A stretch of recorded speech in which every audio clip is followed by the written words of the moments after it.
Hello and welcome. This is NTA Tuesday Live and I'm Cyril Stober. Still in order to say a very happy new year to you all. This is the very first Tuesday Live in the year 2018. Hopefully we'll have all other Tuesdays where we'll get on this forum and talk about numerous issues pertaining to the country Nigeria. Welcome once again. 2017 has come and gone with a lot of positive developments and, of course, challenges. The president had health issues, but governance remained focused with Vice President Yemi Osinbajo. The government was in top gear with various commitments like the anti-corruption fight, which ultimately blew away a secretary to the government of the Federation and Director General of the National Intelligence Agency, both top influential bureaucrats. But more importantly, Nigeria's economy bounced back from recession in record time. Now, agriculture got a shot in the arm, leading to more exports, unlike previous years. And the Nigerian Stock Exchange became the 5th best in the world, and over 2.3 trillion was achieved due to an influx of foreign investors. Now, too significant to ignore was the 1.1 trillion naira generated by the Nigeria Customs Service, the highest by any administration. Now, these are but some of the developments in the face of challenges usual in a democracy. But for more on how 2017 went, here is Salihu Abdullahi. Like other years, 2017 has become history. So also the activities that happen within the year, either good or bad. It is the year midway into the Buhari administration, and as such, it provides an opportunity for people to measure the administration's achievements, particularly as it affects them. This, they say, is in line with the expected transformation that the government promised before it came to power. In this regard, issues that dominated government's attention in the year 2017 includes agriculture, health, politics, power, constitutional and electoral reforms, industrial actions, irregular migration and slave trade in Libya, as well as arms seizures. In addition, environment, legal matters, transportation and security issues, particularly the war against Boko Haram insurgency, kidnapping, herdsmen-farmers clashes in parts of the country were worthy of note. The list is endless and the comments diverse. 2017 means different things to different people. But as major events and cases or matters that should have shaken this country to its foundation was the issue of Biafra, IPOB. And if you ask me sincerely speaking, I will tell you 2017 has taught rebels do not come in the way of the unity of Nigeria. Notwithstanding, to some Nigerians, 2017 holds a greater portion of history as the year truly distinguished Nigeria as the giant of Africa with evidence in the way most challenging national issues were handled. Apprehending those that have been looting the nation's funds and economy. Then at the same time, when it comes to the number of graduates that we have been able to turn out a large number of graduates, these are the basic things Nigeria has achieved. 2017, there is serious advancement in the fight against Boko Haram. Recently, we have also discovered that the issue of headmen has been actually dealt with. So, average, we can say that we have been able to achieve peace. We've been living fake lives. 2017 came to teach us that those luxuries, you can drop them and still remain fine. In fact, you now know that those luxuries were so much of burden to you. But 2017 has taught us great lessons that will form part of solid foundation of the new Nigeria that we're looking for. Like the words of an Indian spiritual man, Amit Ray, that if you want to fly on the sky, you need to leave the earth. And if you want to move forward, you need to let go of the past that drags you down. The new year 2018 is here. No one knows what the year has to offer. Its significant cut across serving as gateway to next year's general elections. In Abuja, Salihu Abdullahi, NTA News. That report sets the tone for tonight's discussion. Let's start off by introducing our guests. We'd like to welcome to this program Senator Aliyu Sabi Abdullahi, who's Chairman, Senate Committee on Media and Public Affairs. Senator, thanks for being here. Yeah, my pleasure. And Happy New Year to our viewers. Thank you. Okay, we're also joined tonight by Shegun Ajayi Kadri, who is Director General, Manufacturers Association of Nigeria. Thanks for being with us. Thank you very much for having me. Happy New Year to you and to fellow Nigerians. Happy New Year. And joining us from our Kaduna Network Center is Yunus Ustaz Usman, a senior advocate of Nigeria. He is trustee, International Relief Organization, and organ of the World Islamic League. Ustaz, thanks for being with us tonight. Good evening and Happy New Year. Right, Happy New Year too. And we also have with us tonight, but linking us from our Lagos Network Center, Muda Yusuf, who is Director General, Lagos Chamber of Commerce. Thanks for joining us tonight. Thank you very much, and Happy New Year to all Nigerians. Right, thank you so much. Happy New Year to you too. Well, as usual, we acquaint you with the procedure. At the appropriate time on this program, you can get to be part of it. The various platforms will be on your screen. We advise you take advantage of them. However, for those who will be calling in, we say this every Tuesday. For those who will be calling in, do us a favor when that call gets through, turn down the volume of your TV. Just reduce the volume. That's the way to avoid the hurlback or the echo. And the best way to know your call has been passed through is you'll see your name appear on screen. Once you see your name on screen, it means your call has been passed through to the studio. And just go right ahead with your question or your comment. Don't bother about the greetings. You might not have enough time to do that. And of course, you do know that the lines sometimes can be erratic. So just go straight to the point. Keep it short so others can also get on that platform and say their bit. Once again, thanks for being with us on Tuesday Live. Here we are looking at 2017. And let's just say, how would you assess 2017 generally in terms of governance and how this country pulled through? Well, thank you very much for having me, Cyril.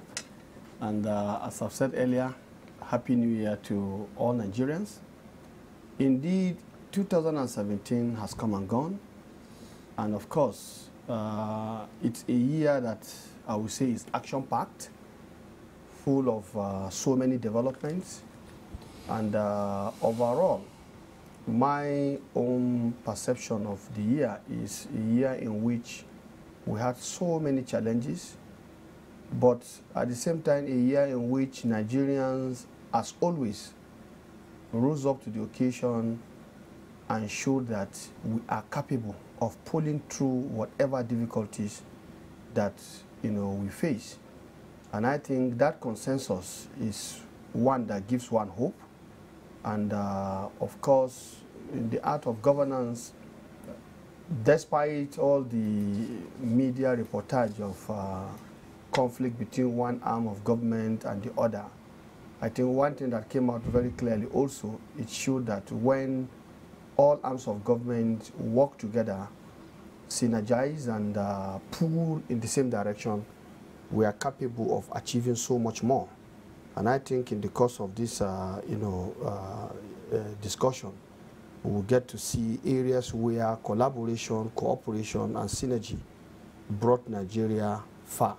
Right. We talked about recession. We went out of the recession because of so many factors, but most importantly also because there was wide consultations and engagement with many stakeholders, both in the private and public sector and even within governance. So I think overall the year had its own challenges, but thank God that was the year we were able to move out of recession. And I see that as the year that gave birth to a year in which we shall see consolidation and more gains. Okay, thank you. So let's hear from Segun Ajayi Kadri, your general impression about the year 2017 and how this country fared. Well, thank you, Cyril. I think the year 2017, especially from the manufacturer's perspective, that is my top. It's a very interesting one, very engaging, like the distinguished senator said. It was the year Nigeria exited from recession technically.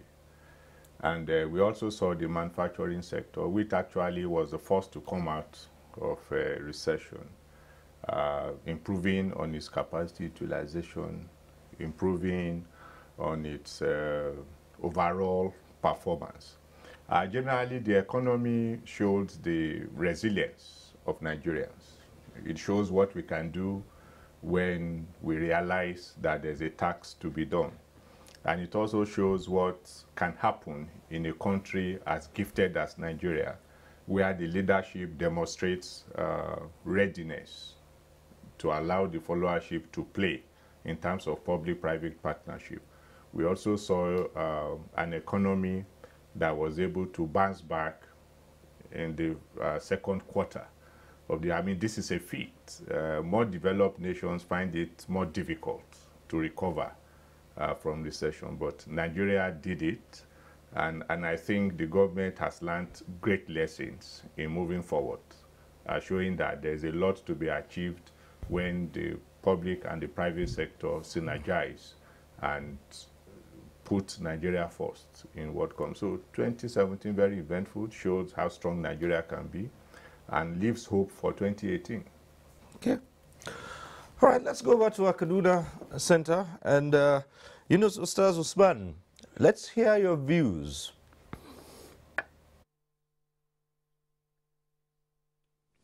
"2017 can be called a year of mixed grill.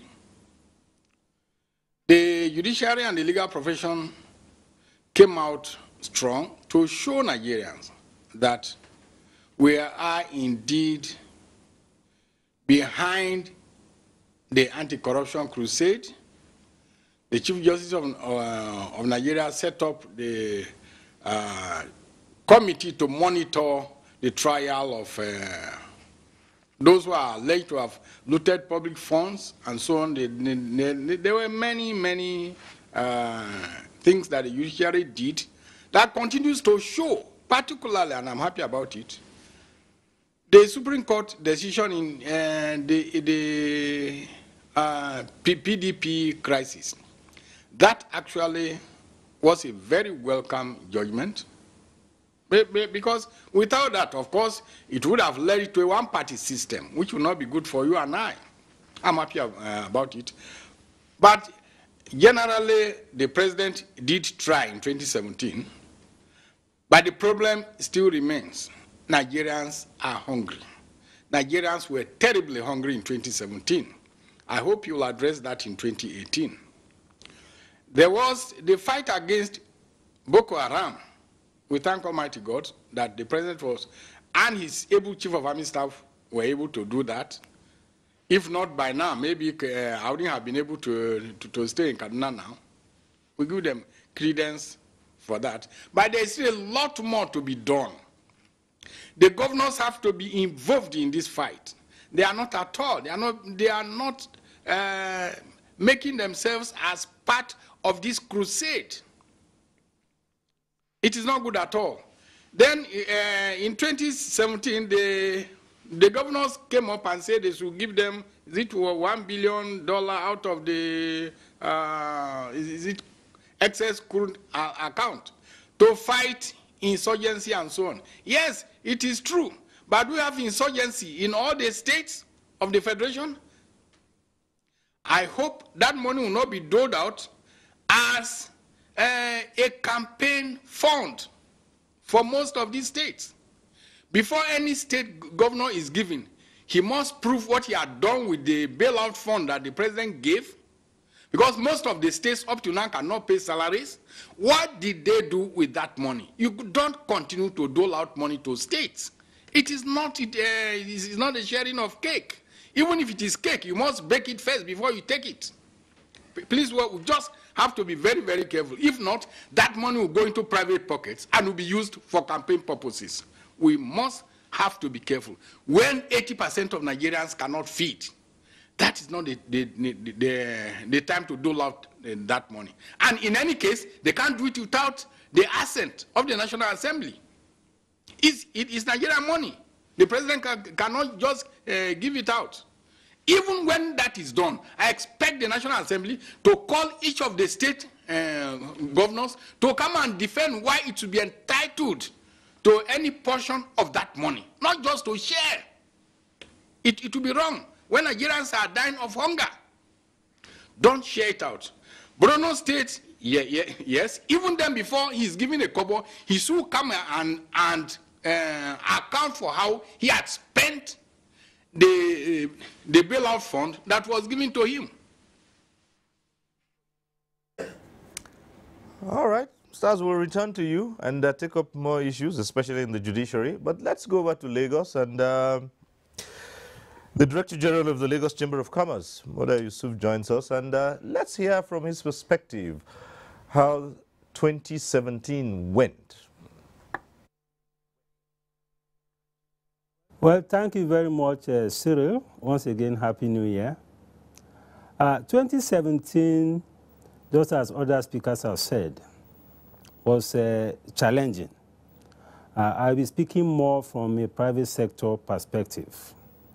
We had a lot of challenges in the area of some macroeconomic issues. We had challenges with regard to some policy issues. We had challenges with regard to regulatory institutions. Because for us, when we talk about job creation, we talk about poverty reduction, we talk about revenue generation, I think it's about creating the right kind of environment. From a macroeconomic perspective, I think from the second quarter of 2017, we saw a very significant improvement with regard to some key macroeconomic indicators. The foreign reserves went as high as close to $39 billion US. We saw improved liquidity in the foreign exchange market, which improved access by manufacturers and other economic players to foreign exchange. We saw inflation also trending downwards, although not significantly, but we are talking now about slightly over 15% inflation rate. So quite a lot of improvement on the macroeconomic front. But on account of the investment environment or investment climate, we saw a lot of effort by the government through the Presidential Enabling Business Environment Council, which is led by the Vice President. Quite a lot has been done. We saw a series of engagements with the private sector on how to knock down the major barriers impeding the growth of the private sector. So we commend the partnership and the dialogue session, but the challenges still remain. The operating environment for businesses is still very, very difficult. Infrastructure remains a major challenge. Cost of operations is still high. Cost of production is high. Cost of logistics and transportation is also very high because all these things comes down to the prices of goods and services. That is why when we talk about the welfare effect or the welfare of citizens in 2017, it has not been significant because there's a lot of poverty on account of the fact that purchasing power was very weak. Many states were not able to pay salaries. This affected purchasing power. The high inflation rate also affected purchasing power. All these things have significant implications for poverty and welfare during the year. But as for the institutions of states have not been quite as supportive as we would like to see. There seems to be some disconnect between the direction in which the political leadership is pointing in terms of struggling to improve the investment environment and the struggle of having to bring the bureaucracy and the institutions of government on board. We saw a year when quite a number of regulatory agencies were a bit overbearing, a lot of aggression on the part of some institutions. Some institutions of states were more interested in revenue generation than encouraging the growth of businesses and investment.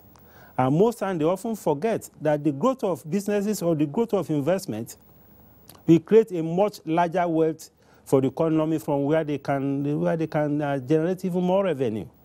In your background report, I saw a kind of celebration of the customs 1 million naira mark in terms of customs revenue. But the question is, at what cost? Because we know what the private sector go through, passing through the ports or passing through the customs. A lot of challenges with regard to valuation queries, a lot of challenges with regard to classification of imports, all because they are desperate to generate revenue. So we need to be careful the way we celebrate some of these numbers. The cost to the economy sometimes can be much more than the benefits that we celebrate. So overall, the challenges were there, but we are happy that the macroeconomic fundamentals are looking more positive now, which points in the direction that 2018 is likely to be much better. But it is important to get the institutions of government, to get the bureaucracy, to get the right kind of policy to support the growth of this economy in 2018. All right. Thank you very much. Just two things. We might just still stay with the economy. And those are two things that you've mentioned. One, you talked about what has generally been referred to as revenue versus growth. And at what point do you begin to think that certain regulatory matters ought to be relaxed for growth to take place? And could it be said that this is at the expense of growth? Now, on the other hand, there was also the celebrated exiting from the recession. But you yourself still mentioned that in terms of translation to the citizens, so many citizens don't even begin to understand what it was in the recession, how we pulled out of the recession. We heard a lot of citizens just say, public opinion, just say, look, we're out of the recession, but we're yet to feel the impact in terms of the prices of goods and services. So at what point do you say it is growth versus revenue? Yeah, thank you very much, Cyril. First of all, about the recession and welfare. To many Nigerians, exiting recession is more of something that is just academic. And even the president himself alluded to that in one of his speeches, when he said that until the exit from recession impacts on the welfare of the people, we cannot celebrate the exit from recession. And if you look at the numbers, in terms of growth, you see that in the third quarter of this year, we had a contraction in non-oil sector. What actually brought about the recovery and the growth is actually the oil sector, the increase in oil price and the stability in the Niger Delta. And as you know, these are economies that are not inclusive. I'm talking about the oil economy now. It's not quite an inclusive economy because the number of employment it generates is very small. The linkages of the sector to other sectors of the economy is very small. The multiplier effect it generates for the wider economy is also very little. So that is why most times when the oil sector is growing, we don't really feel the impact. If you are not careful, you have a situation where it even blows up inflation, increases liquidity, and worsens the poverty of the people. So in terms of the research, I think what has happened is that the non-oil sector, which has the capacity to generate more jobs, have still not actually recovered. And this is a reflection of the weak productivity, the weak efficiency, and the high operational costs that operators in that sector are facing. So that has limited their capacity to create jobs and the rest of that. So that is why there's a disconnect between the exit from recession and the welfare of the people, and also job creation. Because the sectors that create the jobs are still facing a lot of challenges. which is why we have not seen the impact. Talking about revenue and growth, I think we need to also caution the managers of the economy on the need to be more cautious and on the need to ensure there's a balance between the aggressive drive for revenue and the need to generate investment. Because if you are talking of sustainable recovery of an economy, it's about sustainable investment. This investment could be domestic, this investment could also be foreign. It could be government investment, it could be private investment. All these investments are very key to the sustainability of an economy and to the sustainability of growth. So if in the process of aggressive drive for revenue, either by tax authorities, by state governments, by customs, it has a way of having a negative effect on growth. And this will ultimately hurt the economy. So it is for the economists that are managing this economy and the economic advisors to the president to ensure that there's a balance. The KPI should not just be about revenue. It should also be about the impact on investment and impact on job creation. That is the way to measure the performance of this organization. If you see some regulatory institutions, you begin to wonder whether they are revenue-generating agencies or they are regulatory institutions, because their emphasis is more on revenue generation. And this is hurting investment and hurting the capacity of the private sector to create jobs. All right, we'll return to you in a moment, but Senator, well, that's it. But revenue is, desired, especially when you run a budget like Nigeria's, when you have so many areas to tackle, where you begin to think that you have to spread at least some form of development to virtually all the sectors that are crying for attention, and you need that extra. And usually you hear people say, look, you can't fix it until you can generate more. But here we are facing this. Well, I think I quite agree with the last speaker in some, very profound areas, especially the issue of impact.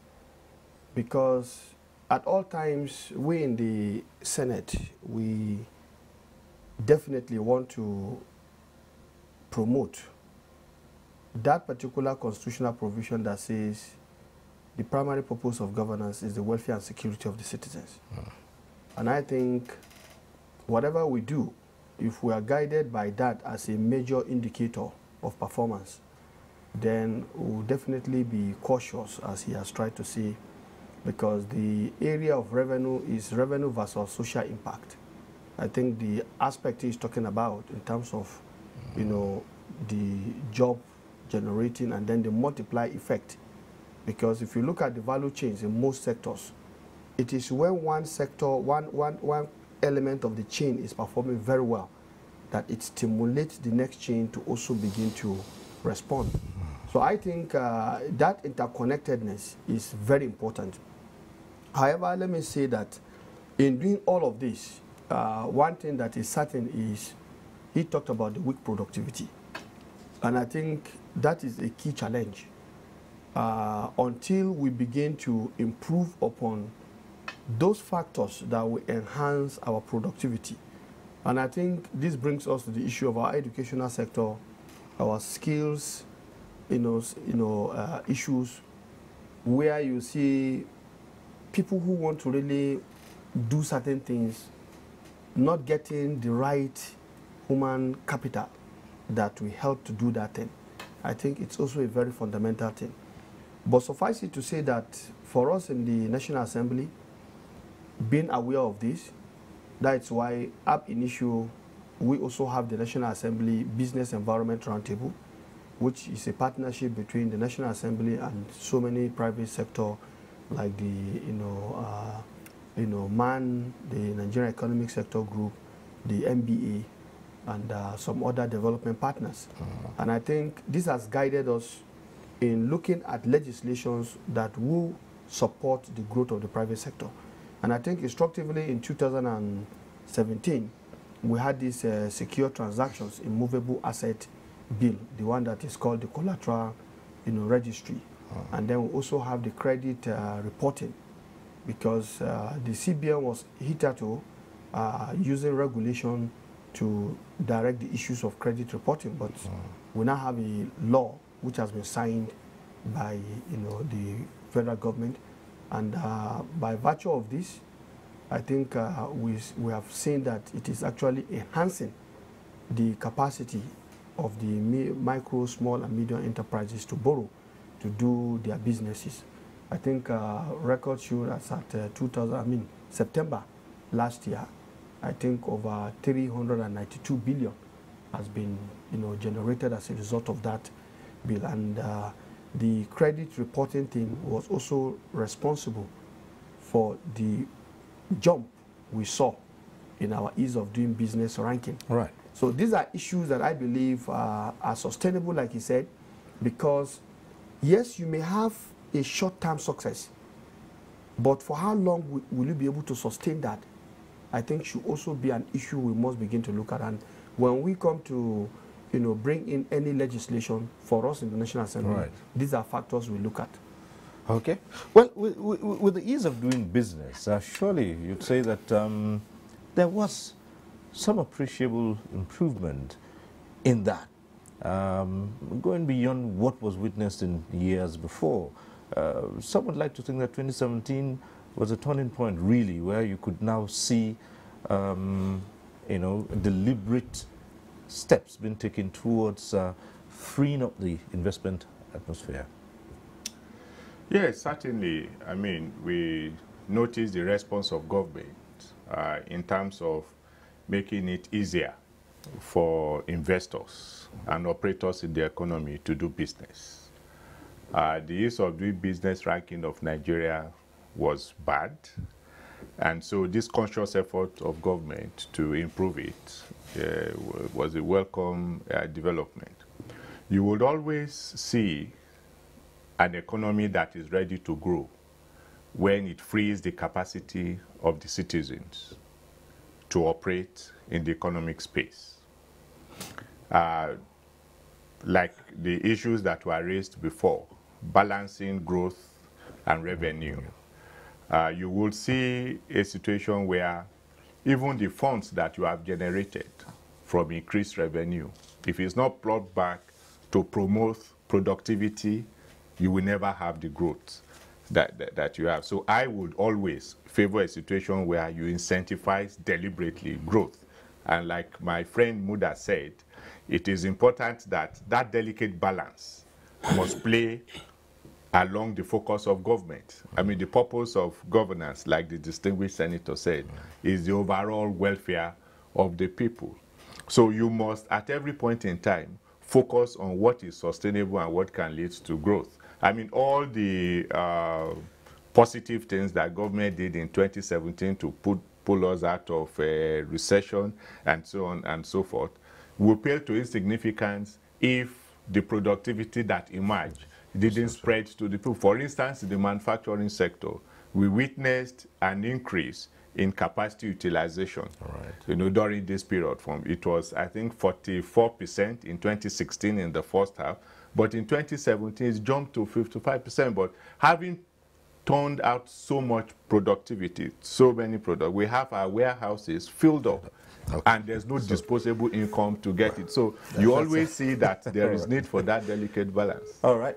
Well, the lines are open, and we expect that we'll get all the calls coming through. Just keep the calls coming through. The numbers will be on your screen, and you can take advantage of those and be part of this discussion. The other platforms also will be available.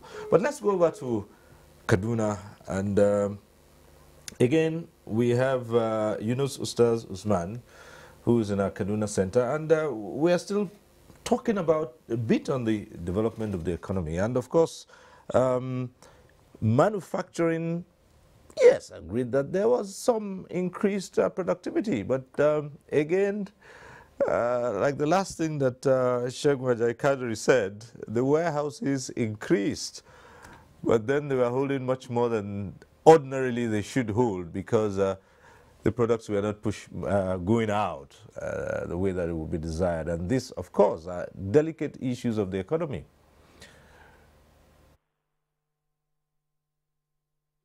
What what happens here really, for those of us who are not economists, but who feel the impact of what is going on, I think that the easiest way of doing that is to spread the wealth among the ordinary Nigerians. And the only way to do it, or one of the major ways, is this. When the federal government is giving contract to big foreign companies like Julius Berger and so on, pay the local contractors or give local contractors enough of contracts. These are the people, it is the local ones who spend their own money within Nigeria. The foreign ones will take all the profits abroad and so will not impact on the circulative effect of money that ordinary Nigerians like you, like me, not like you, will feel. Unless we do this. Yes, we have roads being developed and so on, but the ordinary Nigerians are not feeling the impact because those through whom the money would circulate are not being helped enough, especially our local contractors and our local producers. Julius Berger won't share their money here, they will take it abroad. But if you pay Dangote and $10 and so on, of course, there is no way their money will not circulate within the local people. That is one of the ways of doing that. And I think that is not being pursued with vigor. Well, yes, Senator, you were good. I think for me, perhaps let's correct an impression. I think for me, Julius Berger, yes, they have current content, but I think it's more of a Nigerian company because the ownership, there are a lot of Nigerians there. But be that as it may, I subscribe to the fact that, yes, where contracts are won by foreign companies, and when you say foreign companies, it means they are not Nigerian owned.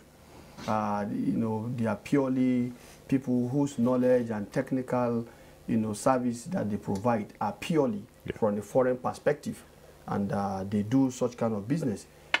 Where that happens, definitely, of course, they will have to repatriate their, profit. But the truth of the matter is, I think for us in the National Assembly, realizing this issue of ensuring that whatever it is that we are spending, if it is circulating within Nigeria, that is why we looked at the Procurement Act and tried to make some amendment to say that, look, we need to support made in Nigerian goods.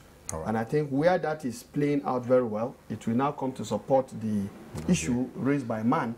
And our own take here is that we have a budget that is 2.35 trillion capital budget. And out of it, we should be able to get a lot of our own local manufacturing companies benefiting through the procurement process. And so we are saying that through the procurement process, we should be able to get them to benefit as, in fact, line of first refusal. All right. So I think these are the fundamentals. Okay, we have a call coming through from Mina. Farouk calling in from Mina. Farouk, are you there? Yes, I am. Okay, go ahead. Yes, I want to make a contribution not directly linked to the issue of the economy per se.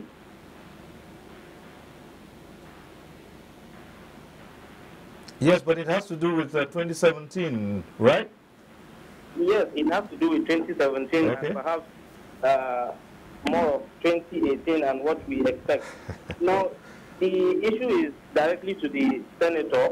Okay. He's from my state. I want to actually say we, the youth of Niger State, are not happy about one particular aspect, and it's still a burning issue as we speak. It is the issue of power. Now, we see Niger State as a power-producing state, and yet we suffer the brunt of a power situation. In fact, as we speak, we hardly get 9 hours of a stable power supply. All we get is rationing, and I think they are becoming more and more incessant. Now, as it is, the youth are actually gearing up for another round of protests scheduled for 5th of January, and we are tagging it mother of all protests because it is not acceptable anymore. We cannot be supplying the national grid with up to 1,000 megawatts, and we cannot even get up to 200 megawatts within the state.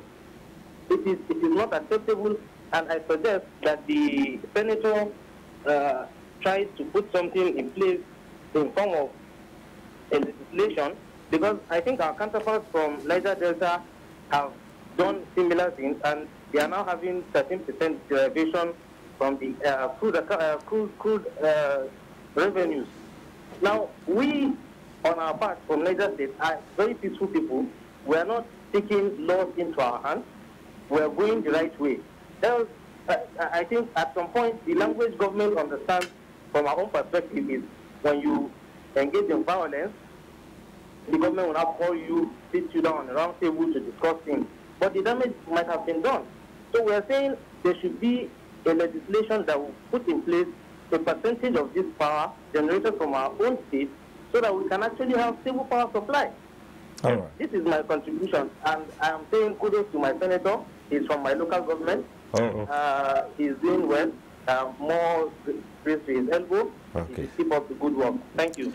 All right. Thank you, Farouk. So it brings us squarely to the issue of infrastructure. The deficit throughout 2017, and perhaps maybe as we go on, we will touch a bit on the 1st of January broadcast, which devoted some time to the question of the infrastructure deficit. But, well, you heard the man.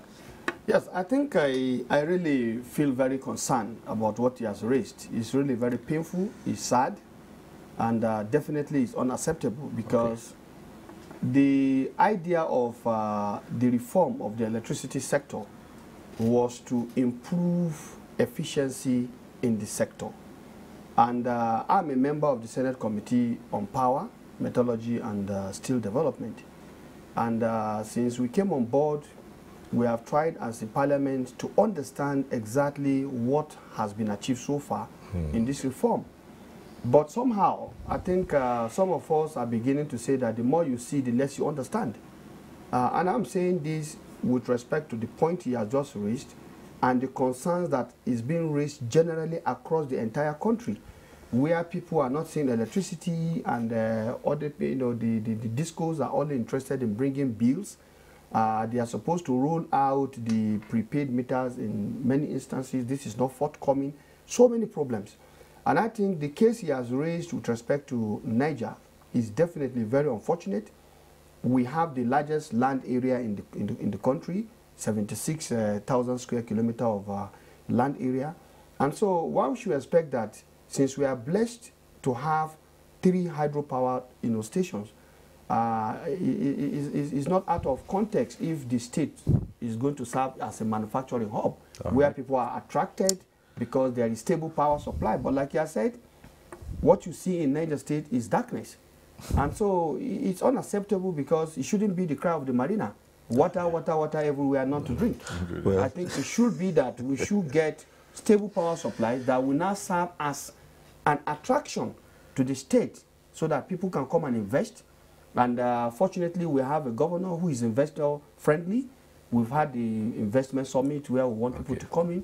But the idea of power, not having this power, definitely, because what we say is we have 3 hydro power stations. And so for anybody who wants to invest, that is an attraction. But when you get there and you see that you have less than 7 hours, jumping from 1 hour, after another 2 hours you get 30 minutes, it's unacceptable. I don't think it's right. Anyway, you would expect that kind of a reaction from Niger State. After all, it's known as the power state. Well, we have another caller from Niger State, and this is Muhammadu. Go ahead. So today is empowered in Niger Day. Muhammadu, are you there? I guess you're listening to yourself. Hello. Yes, hello. Hello, Mr. Stober. Yes, go ahead. Happy New Year. Yeah, Happy New Year to you. Go ahead. I want to compliment the senator. Okay. It's my senator from Zone 6. Mr. Senator. Yeah. How are you? Yeah, I'm calling from Ushishi local government. That is Nigerian. Okay. All right, go ahead. we support you, and the problem here we're having is awareness. Because what is happening right now, in view of what happened in 2017, is awareness. People are now aware of the government programs. That is the issue here. Okay. You understand? But once you keep the good work, we'll support you, together with you, we are Allah protect you. Thank you very much. All right. Thank you, Mohamedou. Says from Wushishi. But in any case, this brings us to the question of the infrastructure deficit. And perhaps we should go to Lagos at this time and speak with the DG of the Lagos Chamber of Commerce again. And 2017 was particularly challenging in terms of the infrastructure, roads, electricity, and the like. And how did that impact on commerce?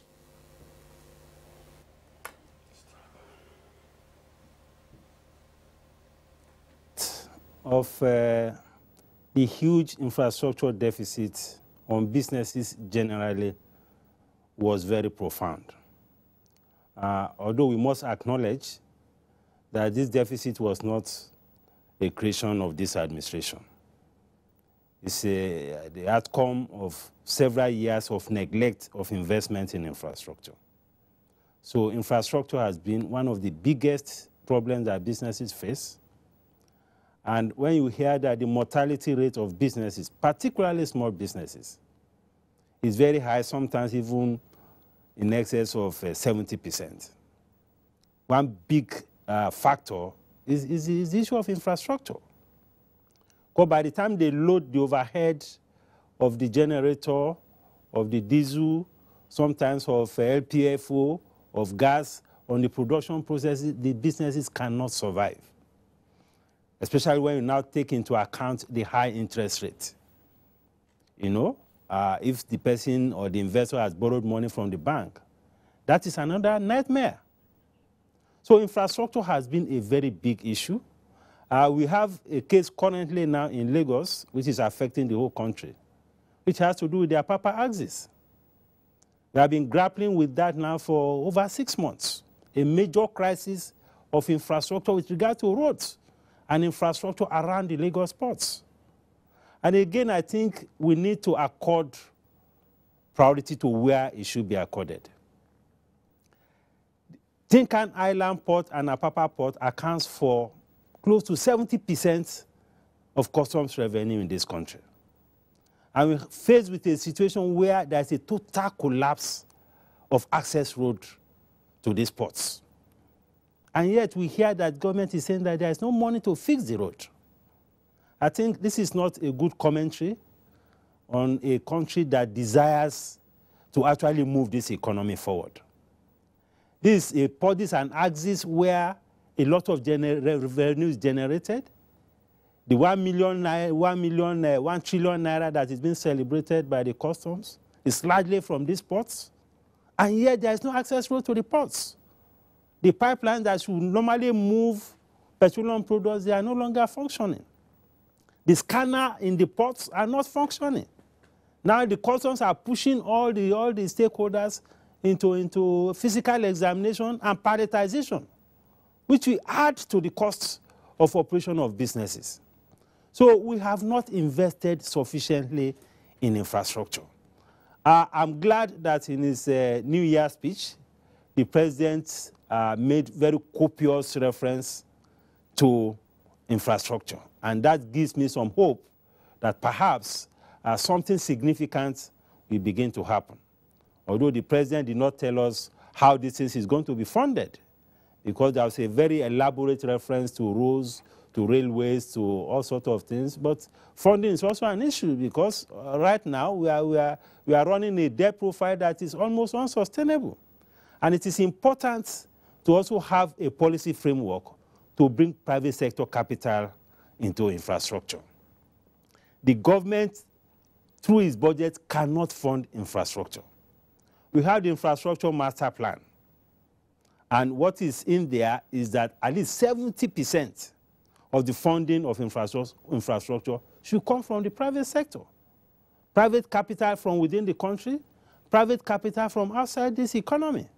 But you need the right kind of framework, the right kind of policies, and the right kind of incentives for this private capital to come to at least support the government in dealing with this infrastructure issue. So infrastructure is a very big issue, ranging from power to roads, to the rail system, to pipelines, which have suffered severe neglect over the years. So it's a major issue that we worry about, and it's affecting virtually all levels of business. The large enterprises, the medium enterprises, the small enterprises, the micro enterprises, all of them are suffering severely from this deficit in infrastructure. All right. Let's go back to the phones now. We have from Zaria, Ibrahim calling in from Zaria. Hello, Ibrahim. Hello, sir. Hello, sir. Ibrahim from Zaria, hello.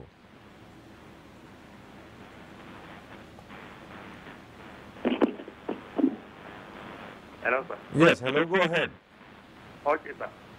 Thank you. Happy New Year. Happy New Year to you. Let me start by commending the panel. However, my contribution has to do with the salary issue, salary and allowances issue. 2017, men workers suffered a lot in Nigeria, 2017.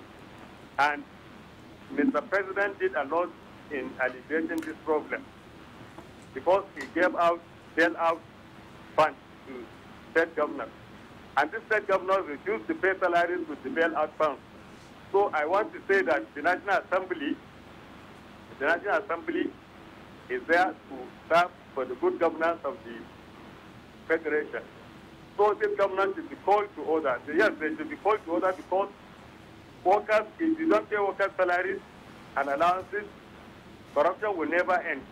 Yes, corruption will continue in Nigeria if you don't pay salaries and allowances to workers.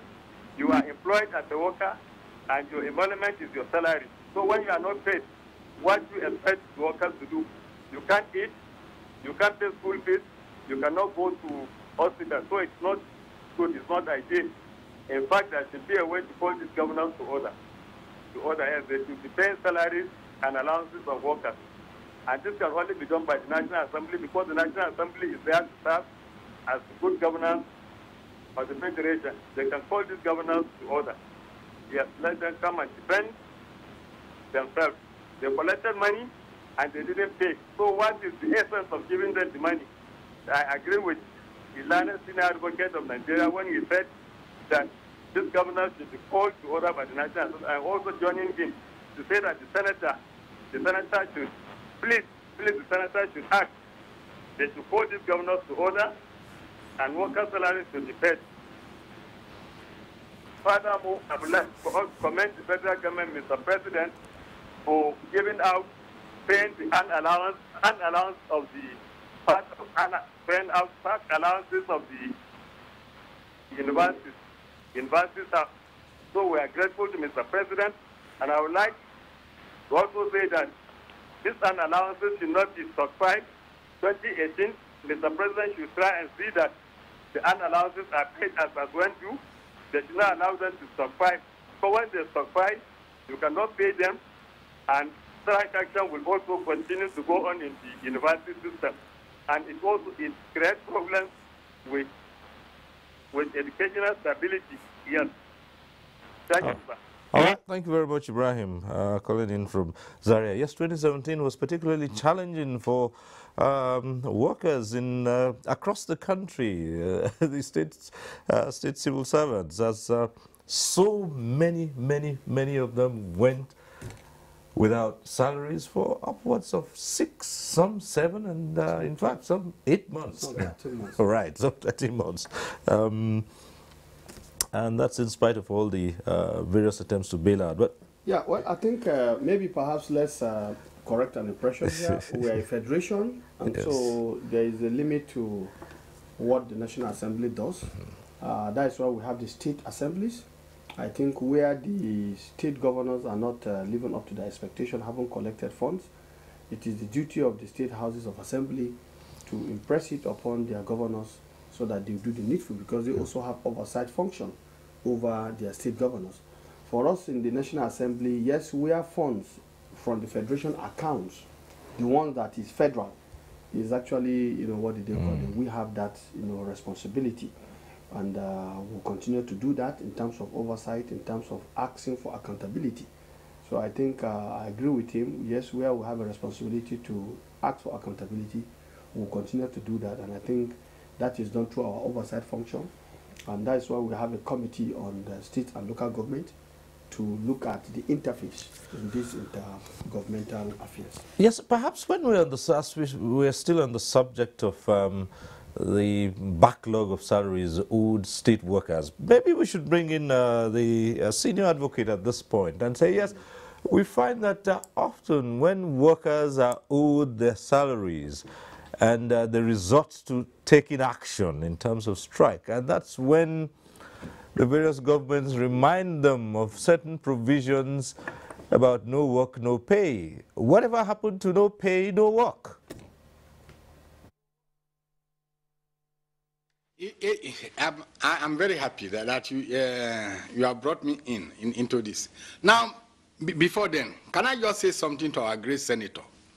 You see, when I started, I talked about this issue of the bailout funds that were given to the governors who have refused to pay. That all still boils out to corruption, and that we, particularly the executive, then the National Assembly, need to work more on corruption. Now, one should have expected the National Assembly, in their constitutional amendment, to have at least removed this issue of immunity. If the immunity clauses for the governors and so on were not there, then of course it would be easy for anybody to bring them to book. But as it is, like the senator has rightly said, the National Assembly cannot call them to order. The state houses of assembly are in the pay pockets of the governors, quote me anywhere, of the governors, and that is why they cannot call the governors to order. In fact, they only exist as maybe the houseboy arm of the government houses, and so cannot do anything.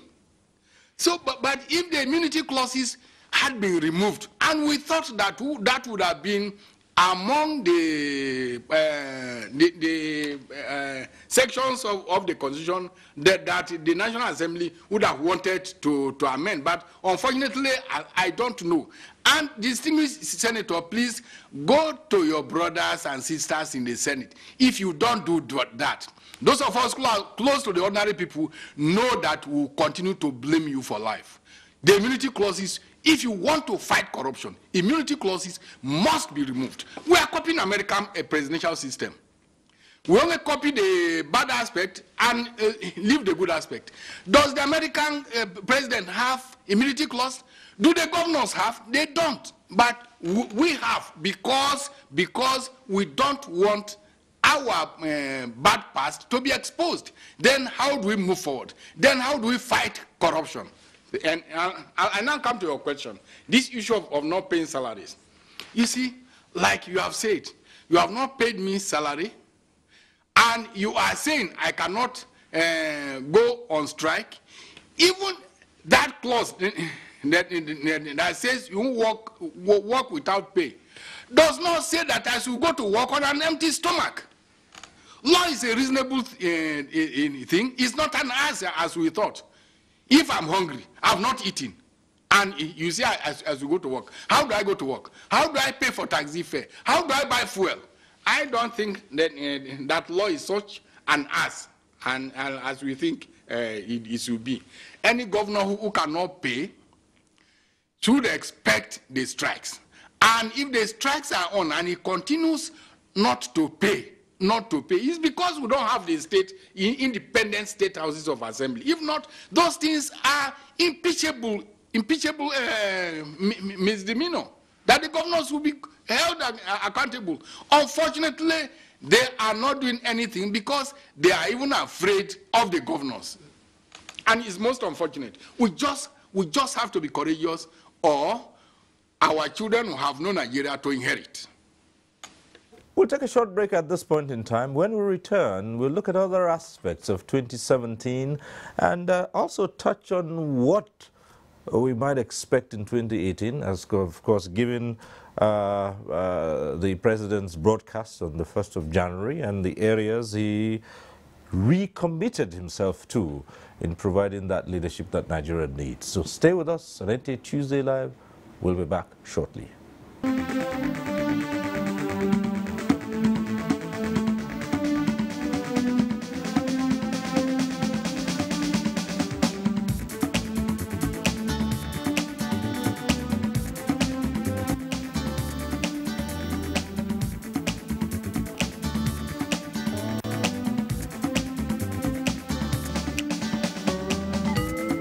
NTA Tuesday Live, a network issue-oriented innovation talk show.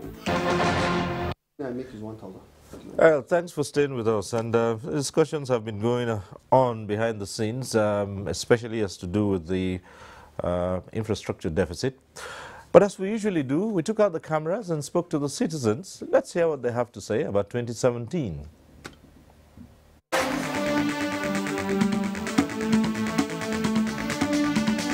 The one that caught my attention more is the pragmatic styles of the federal government in diversifying the economy of the country to where we are today.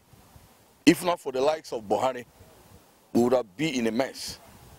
And as I'm telling you now, with oil or no oil, Nigeria can survive. Nigeria was known to be the giant of Africa through agriculture. And I want government not to pay a lip service to it. The government of Buhari mean it well, but there are saboteurs in the government that are not ready to perform to the expectation of the masses. Of Nigerian citizens traveling out of the country illegally and being captured here as slaves, I want to blame Nigerians for that. We should appreciate our environment. We should appreciate our country. We should see opportunities in this country. We should not rely on government policy alone. We should rely on what God has deposited inside of us, what we can do, what we can achieve, what value can we add into this country. Going outside the country will not really solve our problem. On the security... It's a country that is blessed. The potentials of the youth and the resources that we are endowed with is capable of reaching out to nations in terms of provision. There are a lot of people with potentials who can develop agricultural sector in this Nigeria that the world will come and ask how they're doing it. Particularly if you go to rural areas, the agricultural sector is booming, but the potential is limited because there are no resources, no empowerment. We should be very grateful to God for giving us a nation we call Nigeria. And a growing nation like Nigeria is just like a child, you know, a young child, suckling, who is just coming up. We are bound to face with many challenges. And I'm very grateful that Nigerians are very resilient, you know. We are all contributing to the success of this government. And the government we have in power now is not only relenting, they are also working, you know, assiduously to make that this country move, you know, be reckoned among the community of nations in this world. So whistleblowing is a very good policy that this administration has brought on board. So I commend them very well, and I support the administration for that. You talk about these big men, they fly their children out to go and school outside. So if the government can come in to look in our education aspect in the country, at least for the betterment of the younger ones coming up.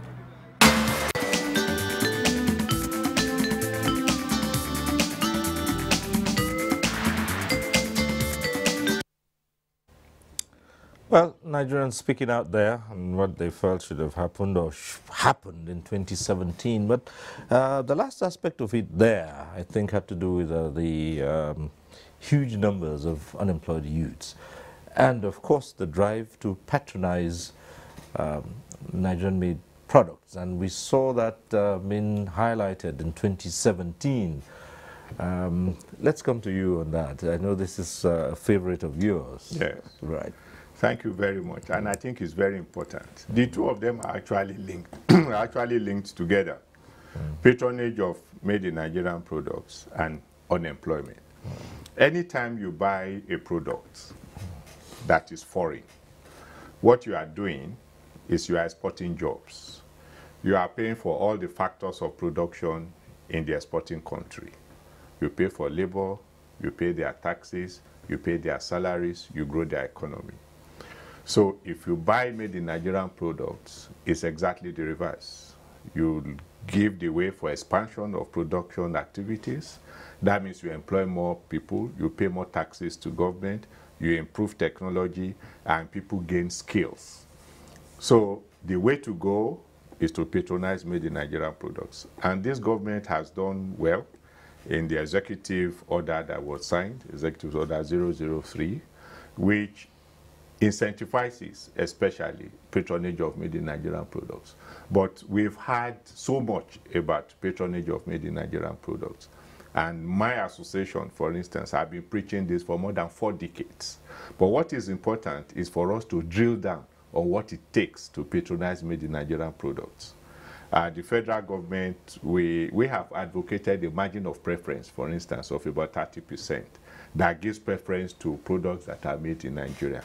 We will continue to have unemployment in unsustainable proportions so long as we do not focus on producing or on consuming what we produce when we have preference. And it appears that it's only the federal government that is actually focusing on this critical aspect. The state governments and the local governments have to have their own regulations, have to have their own laws that supports this campaign that we have going on. And even the ministry, departments, and agencies of government, because government is the biggest spender in the economy, let's face it. So government has to lead the way by enforcing the regulations that supports patronage of made in Nigerian products. And unemployment is a time bomb. We have a lot of young people all over the country are not gainfully employed. There is no way you can have social order. There is no way you can have a system that runs. There's no way you can grow an economy without getting all the young people engaged. So there is a link between the two, and it is critical that we patronize what is made in Nigeria. Right. Back to the phones again. We have Okpeyemi calling in from Ogun. Hello, Okpeyemi. Hello, good evening. Hello, good evening. Good evening. Yeah, good evening. Yes, go ahead. Hello? Yeah, go ahead, Okpeyemi. We can hear you. Your name is on screen, so just go right ahead. I want to appreciate everybody here. They are doing a good job. Right. Yeah, my first contribution goes to ask the issue of ethics from recession. Hello? Ethics from recession. Okay. So, even though we are no longer in recession, but people are not feeling the impact yet. So, I think government should do something so that the masses, people will know that truly we are no longer in recession. Because my opinion of knowledge, what I believe is that after recession is recovery. But today, I'm not seeing anything that they are recovering from. So, the people involved should work hard to see that poverty is being alleviated, such that everybody will be proud of being a citizen of this nation. My second contribution is the aspect of salary. Most importantly, among the private sector, the issue of contract staff should be looked into, because if we look at the way most of the organizations are treating their staff, we will see that it's like when they are really exploiting them. So I want to suggest that there should be a regulatory body that will be looking into this aspect, such that everybody will be benefiting from the wealth of this nation. Thank you. Right. Thank you very much, Okpeyemi. Well, he's laid out 2 issues there. One of them, of course, we had touched on, which had to do with understanding what the recession and exiting the recession actually means, and how long it might take for ordinary folks to begin to feel that, yes, the economy is not in recession. But perhaps we'll ask the DG of the Lagos Chamber of Commerce to respond to 1 or 2 of the matters that Okpeyemi raised there, and then we'll come back here to the Abuja studio and take it up. So, Thank you very much. I think the issues he raised border more on the issue of poverty. And I think the government and the private sector, of course, have a big role to play in poverty reduction or poverty alleviation. Now, if you look at investment in social infrastructure, there's a big deficit in that. I'm referring now to public schools and public hospitals. You'll be shocked the proportion of the income of the average Nigerian that is spent on children's education because the public schools have collapsed. We have a situation now where maybe over 80% of the schools in this country are owned by the private sector. And private schools are investments. They are commercial. The main objective is commercial, it's not social. So that is also putting a lot of burden on the citizens. It's affecting even disposable income. Because if you go to an average market, each time parents are paying school fees, it is felt in the market. I've seen a market woman told me that sales are down because it's time to pay school fees. That shows the impact that the failure of our public investment in education is having on the average Nigerian and is contributing to poverty. The same is true of health. Majority of the health institutions we have in this country today, especially quality health service, are privately owned. So a lot of private resources are also going into ensuring the health of the family. So that is also taking a lot of toll on the citizens. So all these things, if there is sufficient social sector investment, it will take a lot of burden away from the citizens. And unfortunately, even our tax system is not helping matters. You have a tax system that does not give sufficient allowance for your investment in your children's education, for your investment in the health of your family, for your taking care of your dependents, for investment in transportation, a lot of things that the government is supposed to provide, which is now being provided by the individual. There is no allowance for it in the tax system as it is today. That is also putting a lot of burden and creating issues of poverty. Then the small and medium enterprises. One way to also ease the problem of poverty is to support the SMEs and micro enterprises. They have better capacity to create jobs. They have better capacity to make the economy more inclusive. But right now, because of the challenges of the environment, the mortality rate among the small businesses is very high. So if we're able to bring that down, that will also help to address the concerns that the gentleman has raised. Because all we are talking about is about building an economy that is inclusive. And the way to do that is to ensure that we also support small and medium enterprises, knock down their barriers, make the environment more conducive so that more enterprises can spring up and more jobs can be created. Okay, Senator. Right. Well, I think he has said it all, and definitely, like I said earlier, the welfare and security of our citizens should be the primary purpose of governance. And I totally agree with him that our investment in the social sector, as he has elaborated, is definitely weak. We need to show up on that, because one thing is certain, for now, if you look at the health bill of the average Nigerian family, it's very colossal and it's troubling. And you know, the impact here is such that it takes away even the time other family members are supposed to give to some productive ventures. So the, more or less the multiplier effect of the situation we are having right now is such that it can affect even our economic performance.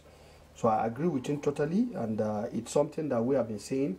The National Assembly did pass a bill with respect to the Health Act, where we are actually saying that there is need for us to ensure that we adhere to the provision of the Health Act, where we are able to raise the funding so that we are able to improve on the critical infrastructure in the health sector.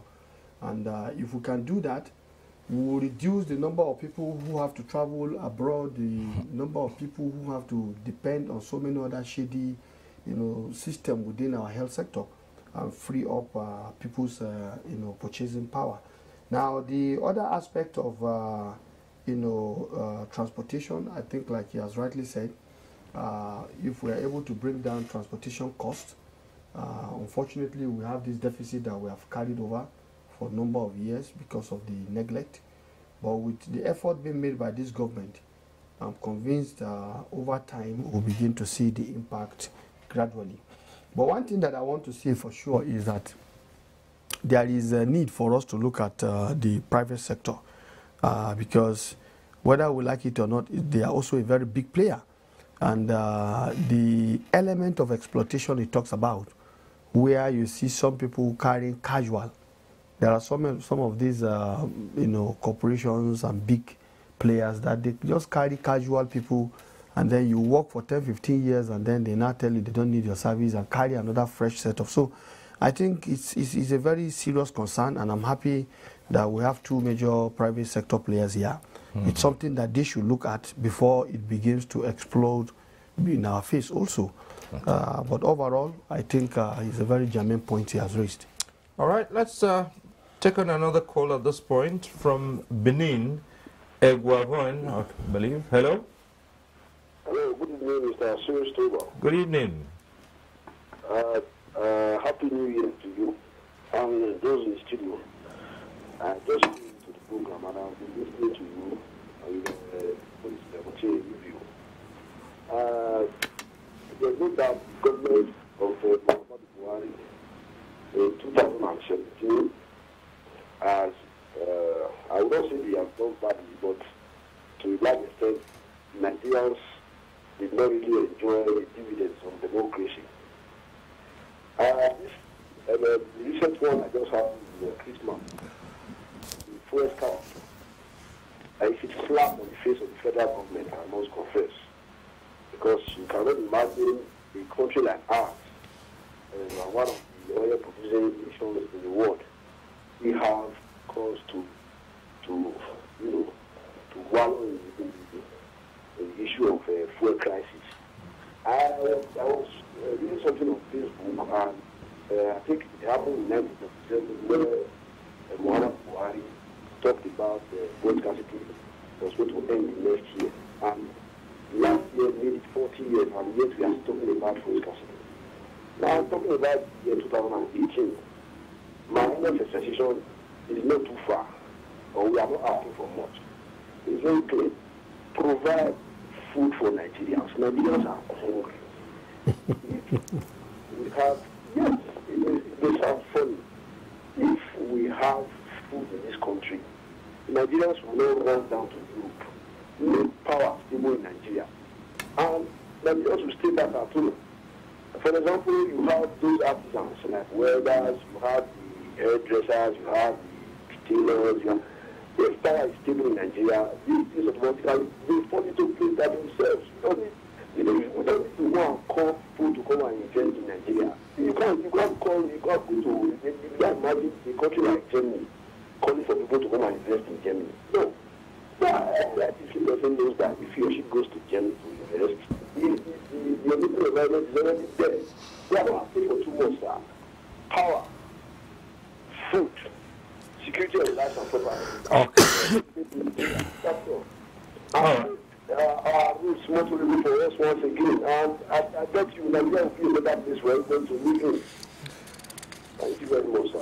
Thank you. Well, let's talk about all those areas, and well, fortunately, these are part of the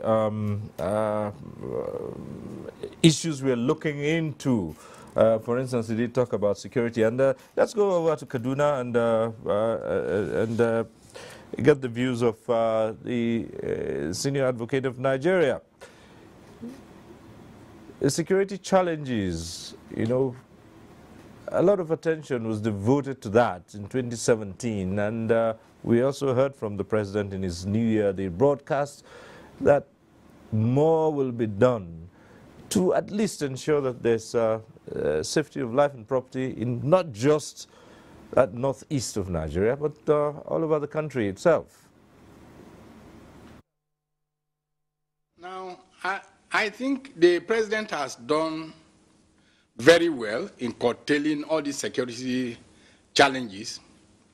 If our governors had been on the same page with the federal government, I think we would have had more impact. And we are begging them to key into this fighting insurgency by the federal government. Don't leave it to the federal government alone.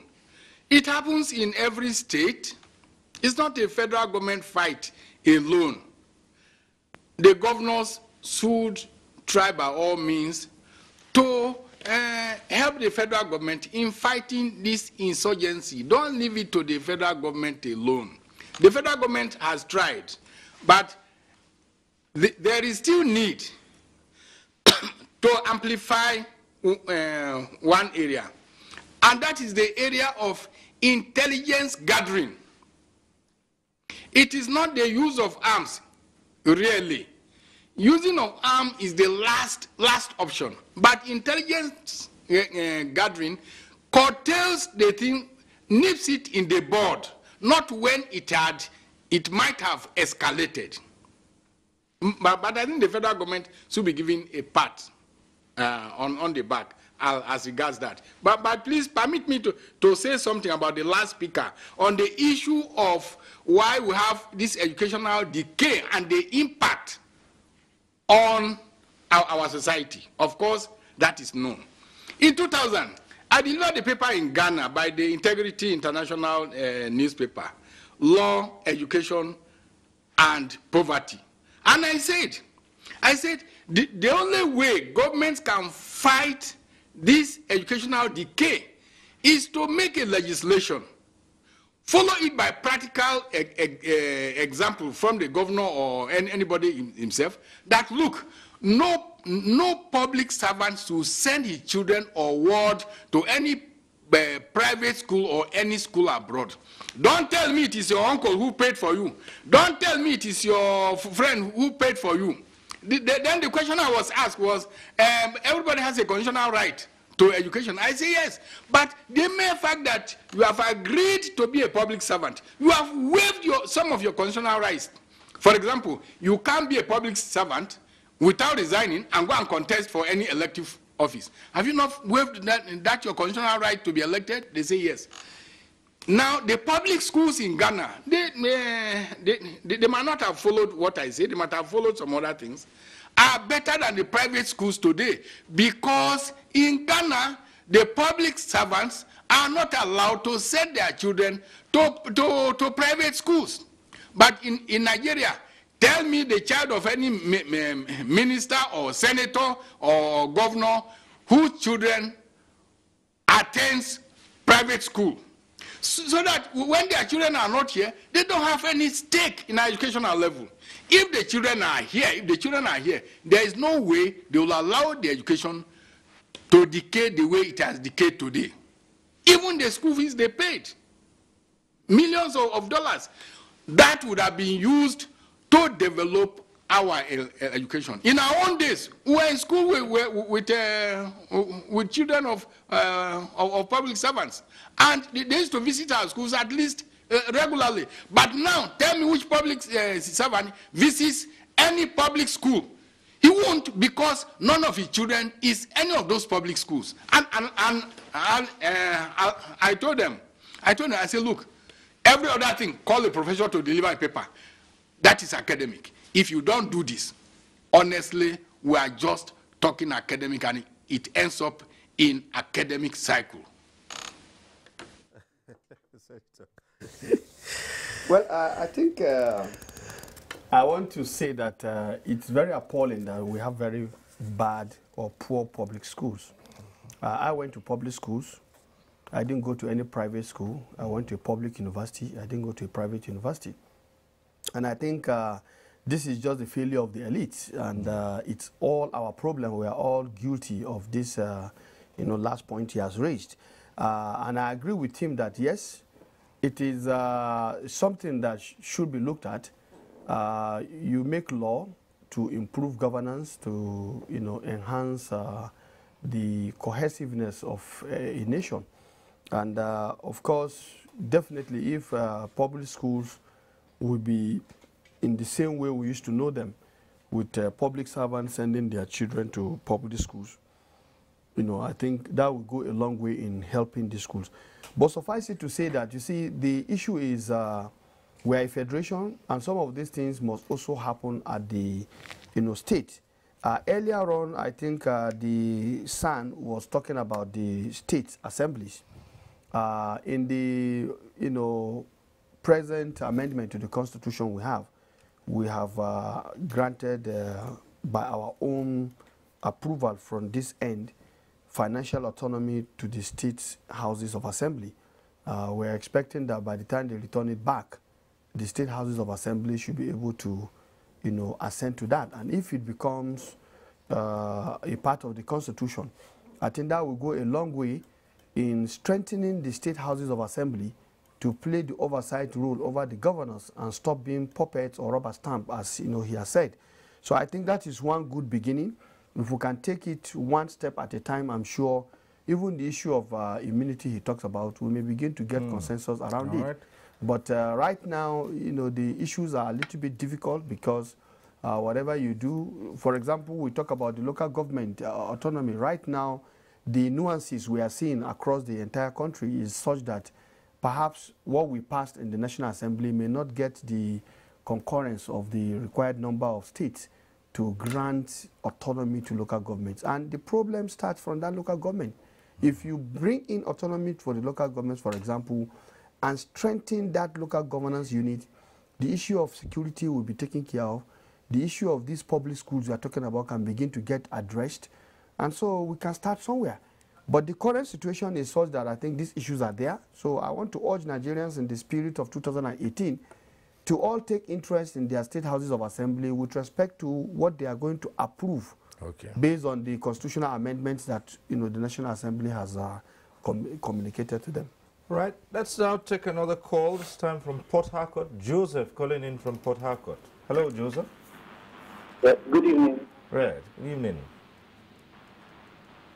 I'm happy to talk to you. Well, I live here in Port Harcourt. I studied in Futo. I'm a graduate. I studied agricultural engineering in Futo. So I went to a federal university too.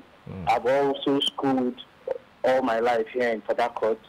Now, I managed to build a farm because I don't have any job. So I got skill development and started doing fish farming. So I'm running a fish farm here in Port Harcourt in my dad's compound.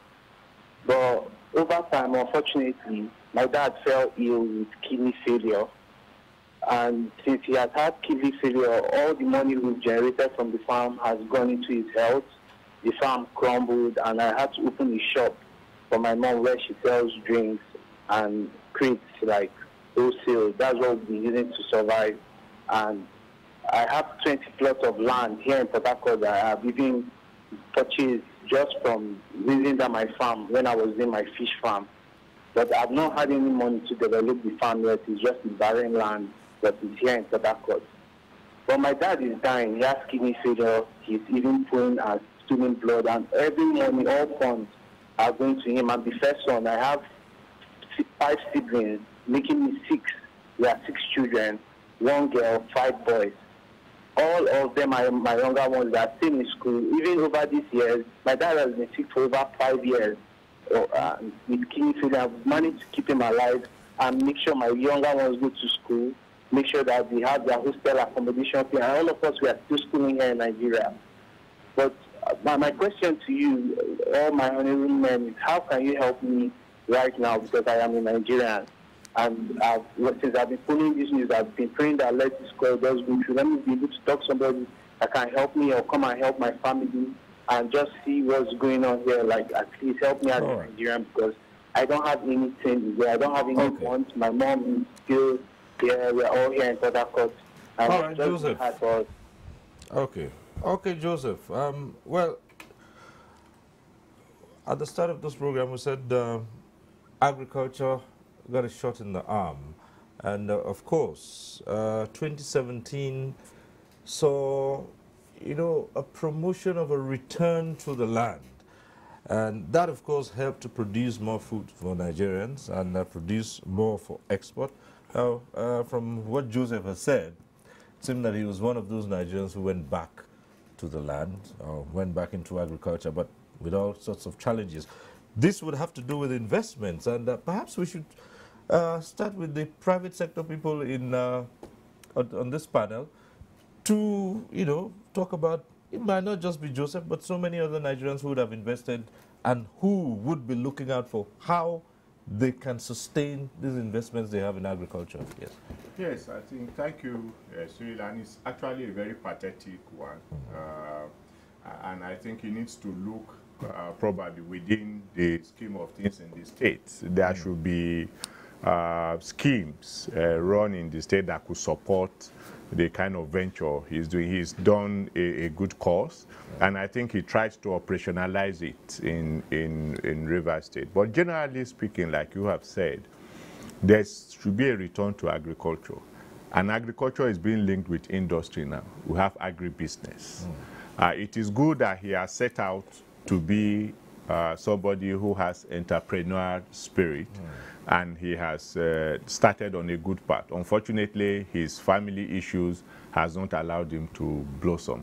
I think that is the direction to go. And government should actually incentivize the sector in such a way that young graduates like him and people who have decided not to go for the so-called white-collar jobs will be able to establish businesses of their own and be able to run it. The idea of getting a job, the idea of living on monthly salaries that are not even being paid anyway, it's gone. And so government should incentivize backward integration. In manufacturing, for instance, with the recession that we have and the constraints of Forex, we have reenacted the idea of backward integration. The policy on backward integration supports the linkage of farmers, even smallholders farmers, to be able to support industries. So I think government should, in 2018, and I think that is one of the big areas, and Mr. President mentioned in his speech that he's been advising on going, we should go beyond talks. We should take concrete steps that encourages people to backward integrate industries and individuals to cash in on the program. Yes. Okay. Well, all right. Yes. Yeah, I think permit me at this stage to say that the point being raised here has been a recurring decimal. And I think because of that, I have worked in the agri sector for more than 20 years before, you know, coming into politics. There's a bill that had just been read the first time. When we come back, I'm sure we'll get an appropriate time for it to go for second reading. Is tagged Agri-Industry and Modernization Bill. The bill primarily is looking at setting up a national agri-industry system, because right now we realize that things are just flat in some ways, and so we're trying through this bill to now have a better organized national agri-industry system that will have the Federal Ministry of Agriculture as the lead, the private sector as key strong partners. For example, it's instructive that we go for National Council on Agriculture, but the private sector does not have any role. So with this bill, we are now trying to correct that error. Now, the other aspect is that this same bill is making provision for the last point he raised, providing incentives for small-scale farmers. Because whether we like it or not, today, the small-scale farmers and family farms represent the biggest producers, unit of production in our agricultural sector, and they don't seem to get any support. The case in point that he has just mentioned now is one. And so in this particular bill, we have tried to see how that can be captured, and it is anchored on the present green alternative program or agricultural promotion program of the Federal Ministry of Agriculture. Now, the other aspect is the issue of standard. Yes, we produce, people have gone back to farm. But if you look at the absence of a standard system, you come to realize that many people who have commodities, when they go to sell, they get discounted price because there is no standard. And then there's also a lot of post-harvest losses. If there is a standard system, all of these things can be taken care of. And the other aspect is even export development.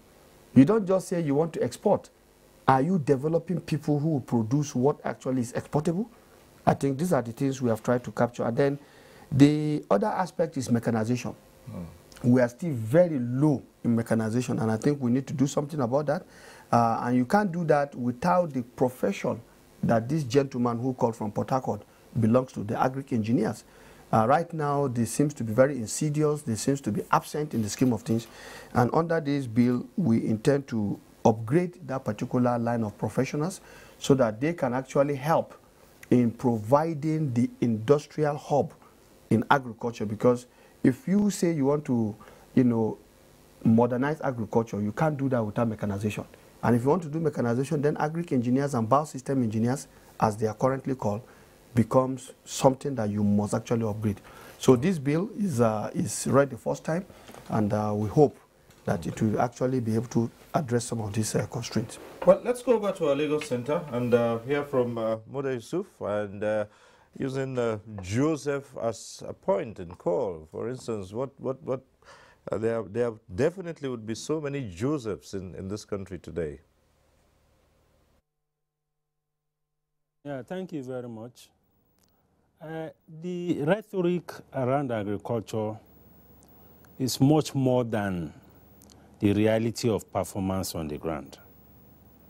If you talk to an average farmer, just as the distinguished senator has said, there is no significant support. And worldwide, unless you support agriculture, there is no way we can make any progress in that sector. Right now, the issue of mechanization that you talked about is a very big challenge to clear the land and all of that. Because the cost of farm equipment, farm machineries are so high as we speak. Very expensive, very exorbitant. And only very few states have tractors and things that they can make available to farmers at highly subsidized rates. So we don't have any strong scheme on ground to support agric mechanization. And if you are seeking to get the younger generation to go into agriculture, they cannot go into agriculture with hoes and cutlasses. It won't happen. The few of them that went into agriculture, particularly crop farming, they ran back because the outputs could not justify the input. So we need to support agriculture in the area of mechanization. Then, again, in the area of the inputs, inputs into agriculture is also very expensive because most of these inputs are imported. We are talking about agrochemicals, for instance. Fertilizer and the rest of those things are expensive. So they need the support of government. And agriculture is not just a federal issue. In fact, the states and local governments have bigger role to play in agriculture than even the federal government. Because it's the state government that have powers over the land. So there's need for a lot of support. We need to move beyond the rhetoric of it into actual concrete support. Because all over the world, unless agriculture is subsidized properly by government, it is not easy to sustain the growth of agriculture. And talk also about financing. I've seen a member of mine who went into agriculture. He went to the bank. He was asked to pay 30% interest rate. After submitting collateral, putting his house down and all of that. How can you survive in agriculture with that kind of interest rates? Of course, there are pockets of intervention funds here and there. But when you relate that to what is on ground, it's pittance. So we need a lot of support also in the area of funding, then in the area of farm support, extension services. All these things are very critical elements of agricultural transformation, which is currently not happening. So we are seeing just more of rhetoric here and there, but in terms of concrete action on the ground, particularly in the rural areas at the state level, not much is happening. So we need to put a lot of more investment in this area, and including also even rural infrastructure, because to link the rural areas to the city, to link the farm to the market is also an issue. The transporters are taking more of the money from farmers than even the farmers themselves. So these are very critical issues that we need to address as far as agriculture is concerned. Well, I just suppose that young men like Joseph would have counterpart agencies in the states that they can approach with issues like this that he raised, as to do with support, especially for those who have gone back into agriculture. So perhaps that's just all we would have to say to Joseph, to approach those institutions which may be in rivers. But as we begin to round off this discussion, there's one aspect which at some times in 2017 became so worrisome to so many Nigerians, and that had to do with executive-legislature relations. Frosty, downright tough, bumpy at so many times, and well, you're here with us. Well, I thank you very much. Well, let me say that in a democracy, what many people tagged frosty relationship between the executive and the legislature is normal. It's not expected that the whole essence of democracy is to bring in checks and balances. And I think within this context, many people just felt when the National Assembly rise up to, speak on a particular issue and it is not positive, then they begin to see it as, oh, we are opposing or we are having fights or whatever.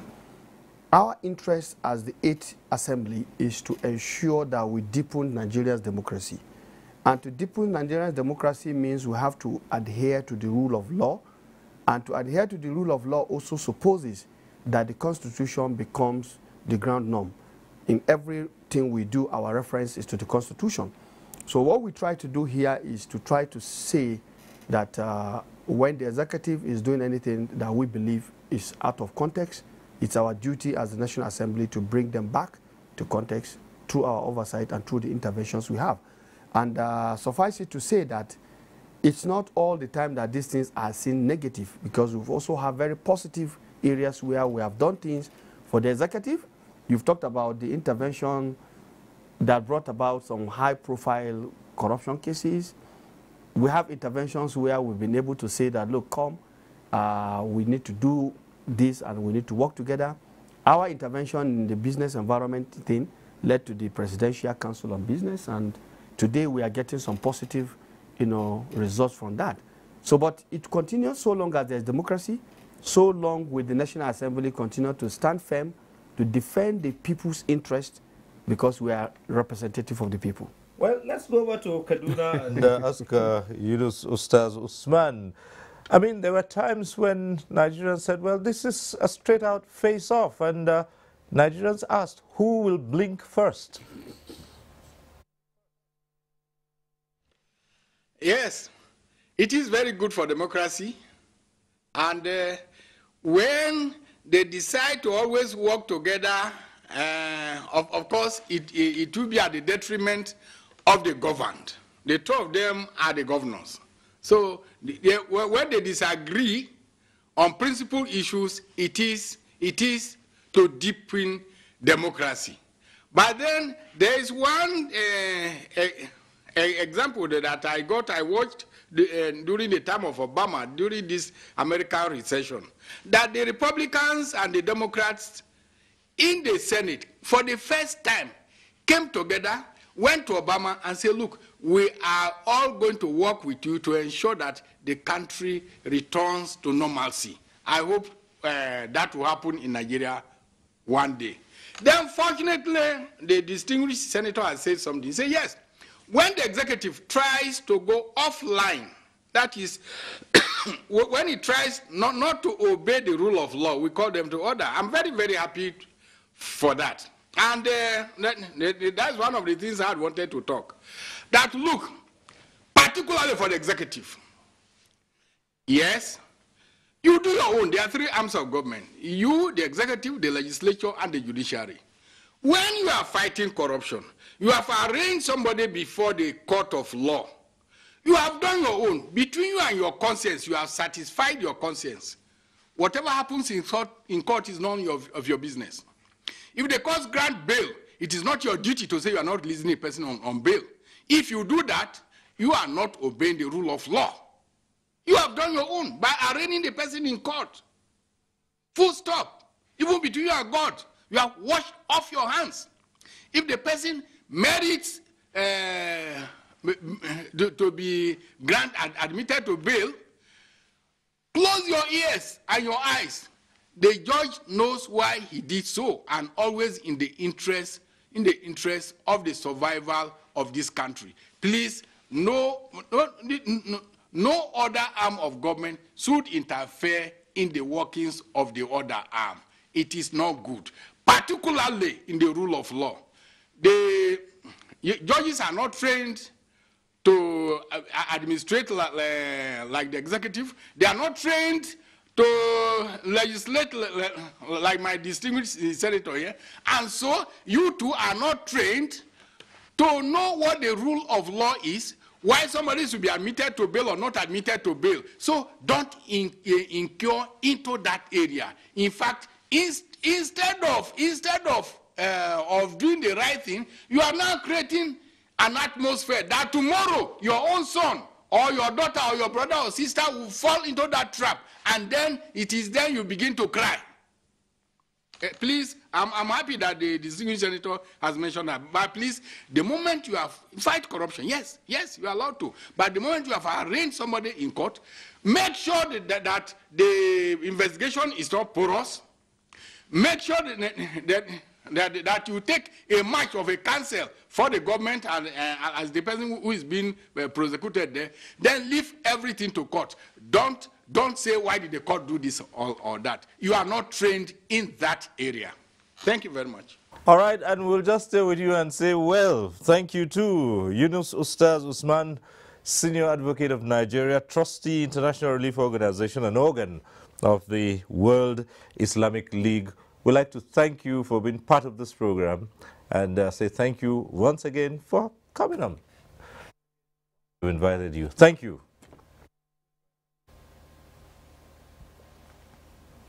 All right, and then let's go up to our Lagos studio and also say thank you very much to the Director General, Lagos Chamber of Commerce, Muda Yusuf, who has been with us too. We thank you for being part of this program. Thank you very much.